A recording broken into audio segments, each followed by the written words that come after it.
Influencer అయిన Vaishnavi murder కేస్‌ని explain చేద్దాం. అన్నం తినలే 2 డేస్ నుంచి సరిగ్గా అన్నమే తింటలేను.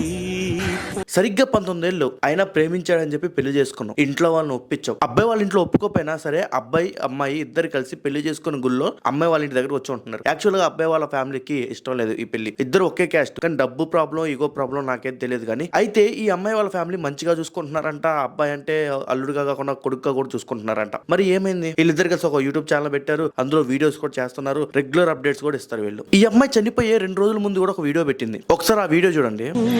2 డేస్ నుంచి నేను అన్నమే సరిగ్గా తింటలేను. మీరు నమ్ముతారో నమ్మరో నాకు తెలియదు.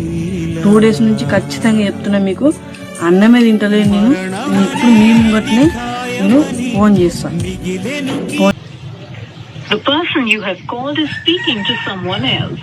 You can. ఈ అబ్బాయి కొన్ని రోజుల నుంచి వాళ్ళ ఇంటికి వెళ్తున్నాడంట. నైట్ పూట వెళ్ళి 2-3 రోజుల నుంచి వస్తున్నాడంట. అది ఏంది ఇంట్లో వాళ్ళు అడిగితే నువ్వు ఎందుకు మెమ్మనాన్న ఇంటికి వెళ్తున్నావు అంటే ఏదో ఆస్తి తగాదులు ఉన్నాయని చెప్తున్నాడంట. అయితే ఈ అమ్మాయి తరపున కూడా ఆస్తి బాగానే ఇచ్చారంట కట్నం కింద. అయితే ఒక రోజు రాత్రి గొడవ అయింది. గొడవ అయితే కత్తి తీసుకొని పొడిచాడంట వీడు. ఆ అమ్మాయికి రక్తం కారుతున్నా కానీ అమ్మాయి నన్ను కాపాడన్నా సరే ఇడు తలుపేసి బయటకు వచ్చి కూర్చున్నాడంట. తర్వాత పొద్దున అమ్మాయి వాళ్ళ ఫ్యామిలీ అటు వెళ్తుంటే ఏం బయట కూర్చున్నావు అంటే నవ్వుతూ బండి వేసుకొని వెళ్ళిపోయాడంట. ఏం సమాధానం చెప్పలేదంట. తర్వాత వీళ్ళకి అనుమానం వచ్చి తలుపు తీస్తే ఆ అమ్మాయి రక్తం కారుతూ శవమై ఉంది. అండ్ ఆ అమ్మాయి ప్రెగ్నెంట్ కూడా. ఈ వీడియో కింద కామెంట్స్ లో మీ అభిప్రాయాన్ని కామెంట్ బాక్స్ లో కామెంట్ చేయండి. మళ్ళీ కలుద్దాం వేరే వీడియోలో.